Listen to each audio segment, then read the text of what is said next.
Go to today's Yomi is Chaf Aleph, 21 of Gittin, but we're going to start on Chaf Hamabeis on 20b, 8 lines from the bottom. Bali Rami Bar Chama, Ayu Muchzakin Betabla Shi Shalah.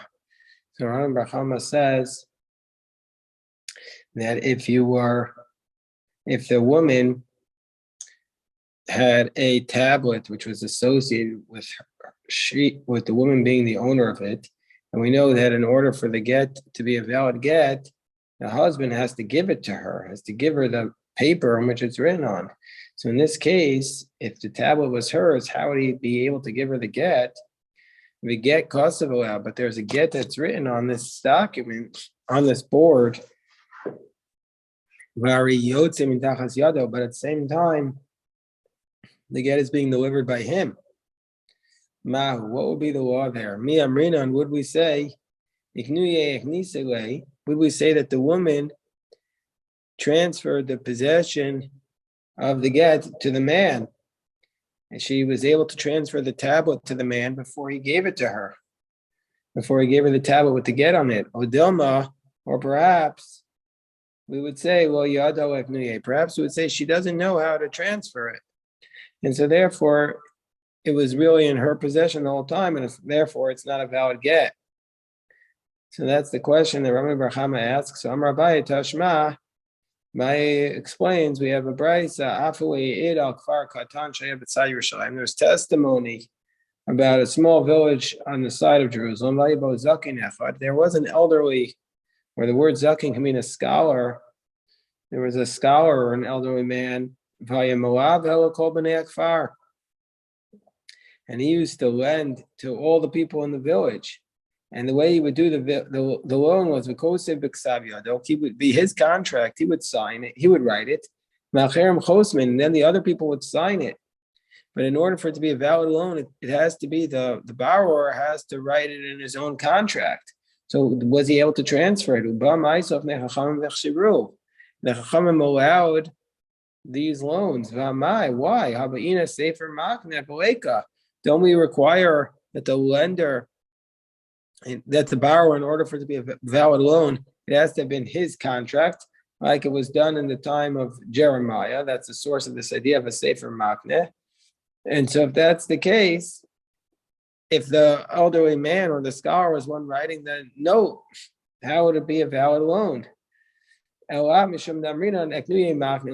say that this elderly man transferred the contract to the borrowers, and they owned it, and that's when they signed it. And so why don't we say the same thing here about the tablet of the woman, that she transferred to the husband, and then he signed the get, or then the witnesses signed the get, and he gave it to her. Amarava, my kusha, Rava says, what kind of proof is this? Dilma, we're on top of 21a. Zakin Shani, perhaps the case of an elderly man is different. To Yado Eknuye, this scholar, he knows how businesses work. He knows how he went to law school. He knows that he first has to transfer the contract to the borrower in order for the loan to be successful. But this woman, she may be unaware. What about from the following case? An Arev Hayotze Lachar Chisum Hashtar. So as a guarantor, he signs a note, he signs a loan after it was signed. So in such a case, and then they want recourse to collect the money from the guarantor. You can only collect it from his free and clear property, but not from the property that there's a lien on his estate. And so here too, we're going to say that he signed the note after it was already given to the lender. And so what's the reason why you can only collect it from his free and clear properties? Because Rashi explains that since there's no witnesses to guarantor, so that people aren't aware of it. So you can't say you could go from all the properties, even the ones we could put a lien on them, but only from the free and clear. But in this case, certainly the contract which he signed was after it was already given to the lender. So the lender already has it. So how could we say that this contract was good? He certainly didn't own the document. Must have been. So it must have been that the lender must have given it to the guarantor before the guarantor signed it. So the Gemara says, well, Ravash explains, my kushya, this is not a proof also. Maybe this case is different because the man knows, this gavra, this man, he knows the business of world, and therefore he knows how to be aknuye, he knows how to acquire this note. So therefore, hold on one second. The Gemara says, Ella, Amar Ravash said the source for it comes from here. The source that this get will be valid comes from the following case.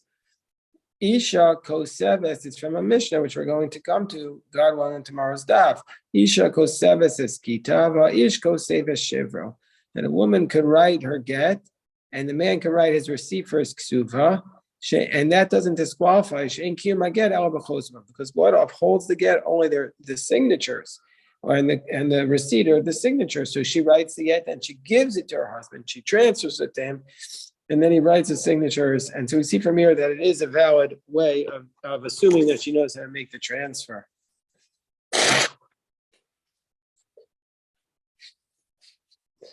Amarava. So now Rava raised another question. Because of a get, let's say he writes for her the get and he places it into his slave's hand. Because of Ashtar Matana Oab. And at the same time that he gives the get to the slave to give to her, he writes a contract that he's also giving the slave to his wife. And so therefore, we're going to say that she acquires the slave. The slave, one of the ways in which you can acquire something is through a courtyard, and the slave, by putting something in a person's courtyard, the slave is functioning like a courtyard because he's something of significance, of like real property. So when she's acquiring the slave, kinasau, she acquires the slave, and since the slave has the get in his possession, then it's like she acquired the get as well, miskarashespo, and therefore she's going to be divorced as a result of this business acquisition.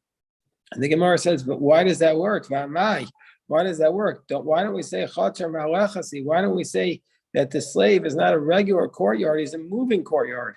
And v'chater malechas lo kana, we know throughout Shas, Rava himself teaches us this principle in Baba Basra, that even though a courtyard, if you put something in somebody's courtyard, he acquires it. If you put something in somebody's moving courtyard,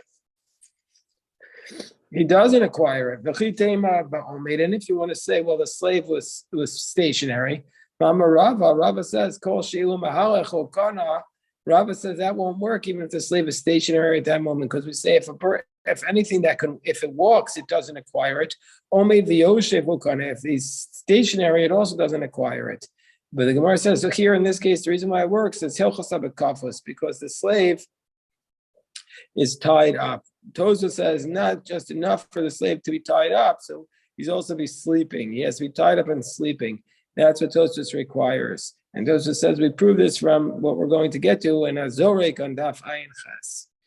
So V'amar Rava, another unusual case, Kasaf la get, let's say he writes for a get in the son of the Chatzero, and he puts it in his own courtyard. So the husband has a courtyard, he writes this get, he drops the get in his courtyard, because of Ashtar Matanalav, and then he gives her the courtyard as a gift. He writes it out to her.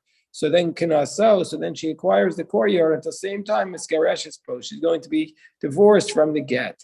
And the Gemara tells us, we need both this case of the courtyard and the case of the slave. The Yashmin on Eved, because if we would just have the case of the slave, Avamina Dafka Eved, I would say just the case of the slave where he gave her the slave that's tied up, and the slave was holding divorce, I would say only that case works. Why? But the courtyard, I might say that we wouldn't allow it because we would make a decree, because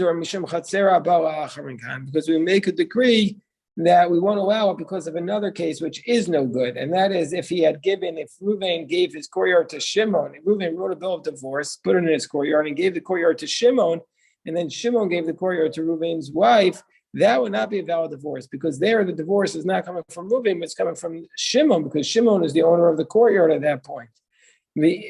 So therefore, we might have thought it doesn't work, so therefore we have to say the case of the courtyard. But if we have just taught the case of the courtyard. I might have thought that only a courtyard will work.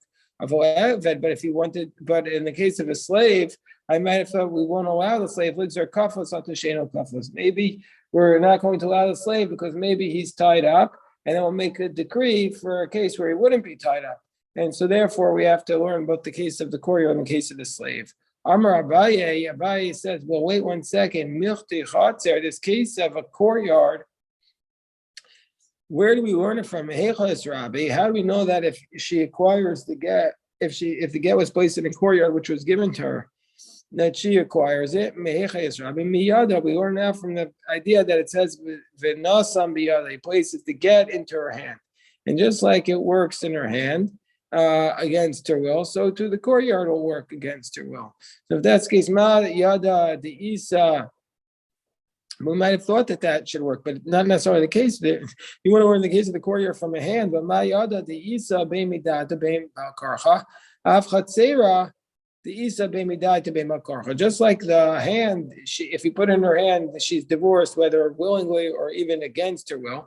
So to a courtyard, if you give her the courtyard, it's divorced. Will you would say is divorced. That we should require that should work both willingly and also against her will, meaning to say that we should have required that the courtyard was hers before the get came into her possession, meaning before the get was placed in the courtyard. It has to be hers, because a gift is different than receiving it in her hand. But a gift, midai to isa bal karchalasa, but a gift she has to be willing to accept. Because for Rashi, as Rashi says, if she says, I don't want to receive the gift from him, then it doesn't work. And so therefore, she wouldn't acquire the courtyard and she wouldn't be divorced because she says, I don't want to acquire it. And so if that's the case, why does it work? Why does the acquisition of a get by a courtyard work when it's not the same parallel to a hand? A hand if you put it in her hand, she's divorced, whether she agrees or whether she disagrees. But a gift she might want to refuse. And so therefore, since a gift she could refuse, then maybe she can't get divorced via the courtyard. So the Gemara, so that's what Abaye is saying. So Mazke for Rav Shimi Barashi, so Rav Shimi Barashi challenges Abaye, but we know that if a woman wants to make an agent to receive her get, she could do this willingly, but against her will, this person cannot become her agent that she should receive the get when he receives it. So the husband would have to make this person his agent, but a person can become a woman's agent against her will. And so we see even though the concept of agency works, it only works with her acceptance. And so we see from here that sometimes something works, but only willingly, and yet it works in general. So therefore, Rav Shimi is challenging Abaye for the concept of shlichus. Just like shlichus, that agency only works with her willingness. So to a courtyard should only work with her willingness. Abaye says, "Atu shlichus miyades." So Abaye respond. Do you think agency is derived from the concept of a hand, from the fact that she received the gift by being placed in her hand, and from there we're going to learn a principle of agency? That's not how we learn this concept that she can appoint her agency. There's a specific verse that it could say the word vishalach, but it says vishalcha. So that teaches us agency. So therefore, Abaye says that that's not a good challenge to him, because agency is derived from a verse, and so therefore we would expect the courtyard to be consistent with biyado. Abaye is saying with a different answer. But actually, we can find that she does receive a case. We can find that she does receive a get through an agent, even against the will. Because a father can receive a get for his minor daughter, even against her will. And so we see from here that there can be an agency of the father, even against her will.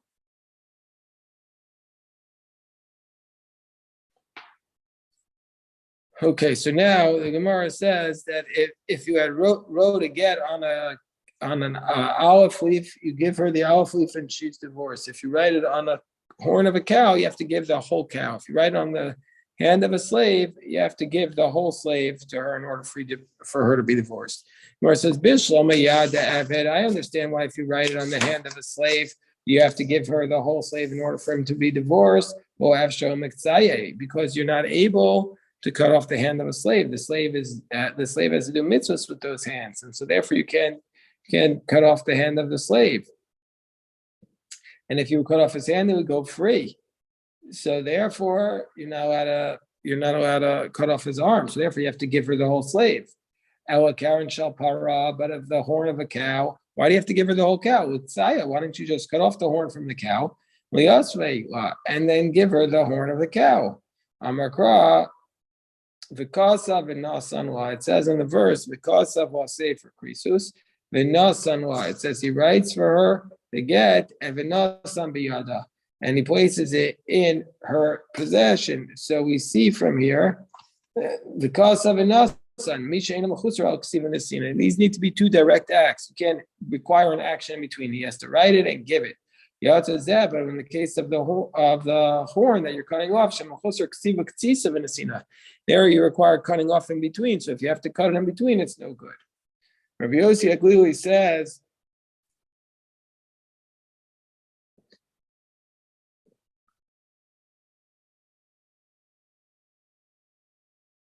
so I just want to point out, the Tosfos here says, Pirush Rabbeinu Shmuel, so that's the Rashbam. The Rashbam says, when do we require that there not be kitzitza? So that's only by a living creature or by something attached to the ground, that you're ripping something up. That's when it's called that it's missing this element of, it has to be missing this element of cutting. And that's what he writes. And so he says, V'chein pirush harav Rabbeinu Shmaya b'pirusha. Rabbeinu Shmaya was one of the students of Rashi. Because of get beklaf gala, but let's say you wrote on a very large piece of parchment, and afterwards you cut it. According to this, according to the Rabbeinu Shmaya and Rashbam, will be kosher. Why? It will be kosher. But there was an incident. There was an incident with Rabbeinu Yitzchak, the son of Rabbi Menachem, Pesala, where they cut a large piece of parchment down after they wrote the get, and then they disqualified it. And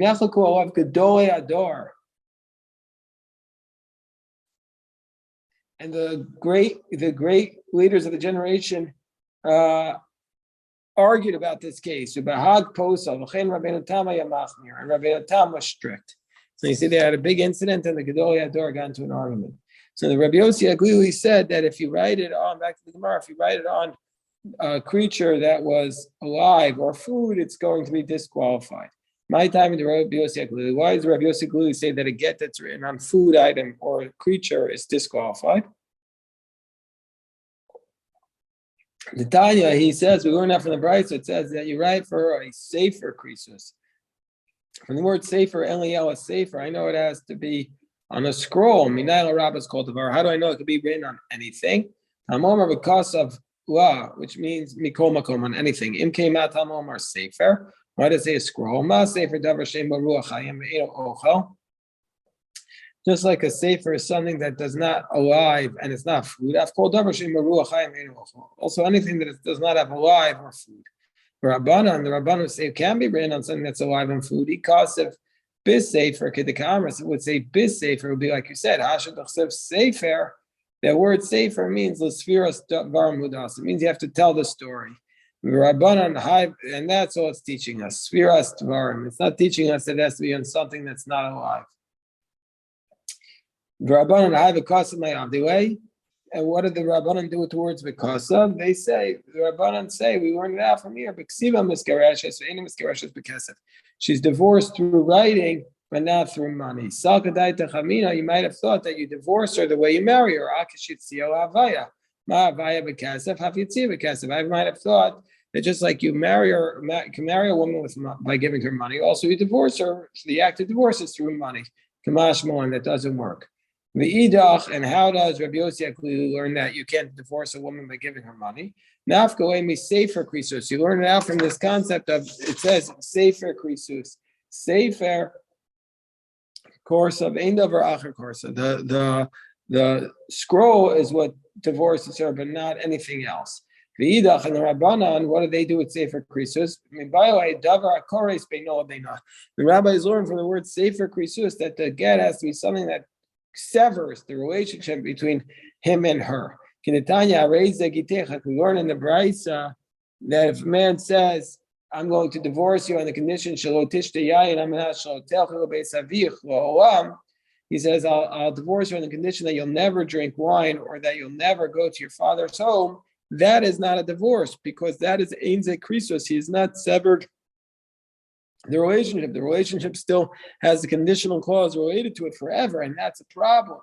But if he says ad shloshim yom, if he says you can't drink the wine for 30 days, or you can't go to your father's home for 30 days, well, that's just the conditional clause associated with the divorce, and then that would be a valid divorce.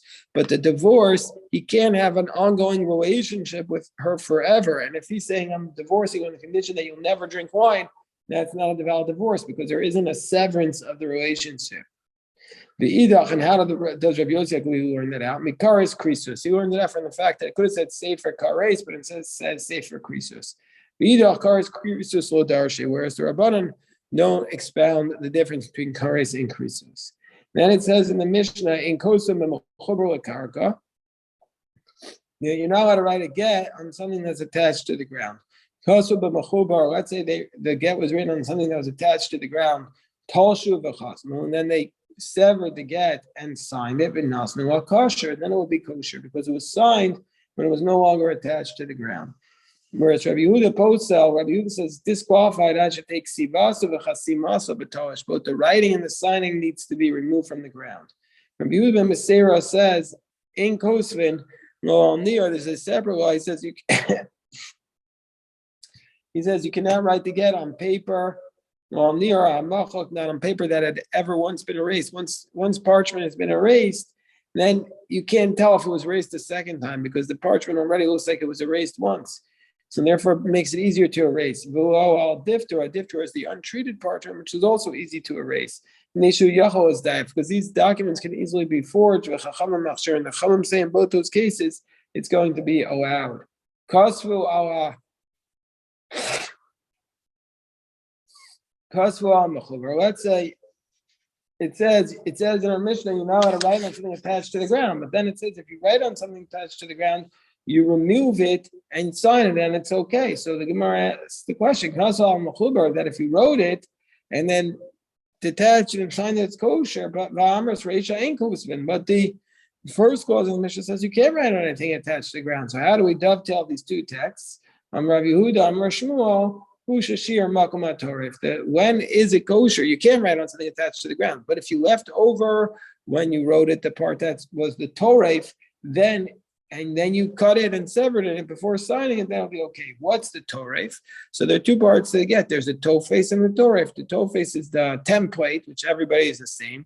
And the toref is the part that's unusual and is associated with the names and the dates, so that part has to be written while it's detached from the ground, according to Rabbi Yehuda and Shmuel.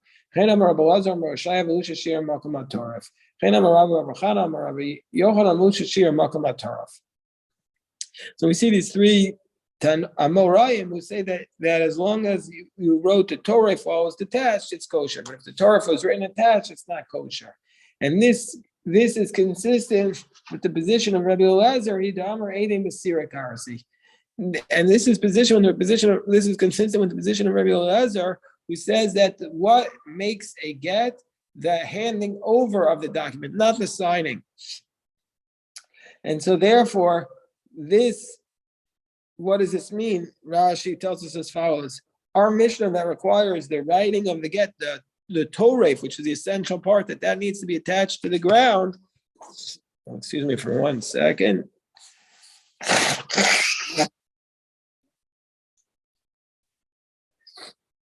And this is the position of Rabbi Elazar, who says because of when it says in the Torah that you write the get because of what's safe for krisos, that is are about the writing of the get and not the signing. And so therefore, the writing of the get, the essential writing of the get, which is the Torah, needs to be while it was detached from the ground. And as we saw, Rabbi Lezer only requires the signing of the signatures on account of Tikkun Olam, but he doesn't. But it's not a real necessity. And so therefore, the Torah has to be written while it's attached to the ground. And this is what it means. This is how you read the Mishnah. In Kosvin Tofes, you're not allowed to write the Tofes of the get, the template of the get.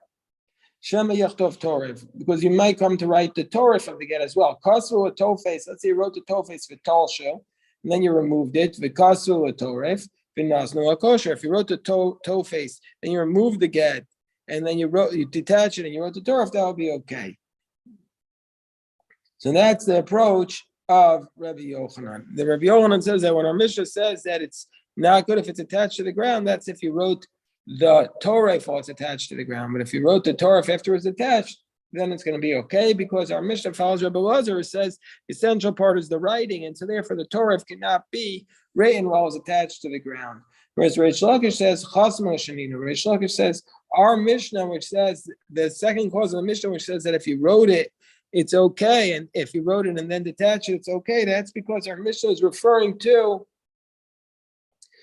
our Mishnah is talking to be a case when it says v'kasav in the Torah that you have to write it. That's referring to the signatures, which is the main part. And that's Rabbi Meir says it's not Eidim Mesira Karsi, it's not the handing over which is essential, but it's the witnesses, the signatures that are essential. The signatures. This is Rabbi Meir, says Reish Lakish, who says Eidi Chasima Karsi V'Alchikamer, and this is how we read our Mishnah. In Kosvin, when it says that you're not allowed to write the get, it means you get, while it's attached to the ground. That refers even to the Torah, because you might come to sign it while it's attached to the ground. Because for a Torah, but if you wrote the Torah while it's attached to the ground, and then Tolsho, and then you removed it, and then you signed it while it's attached, kosher. That Rabbi Meir would say it's kosher. Just do this last piece. Let's say you wrote the get on a piece of pottery shard. Then the shakaway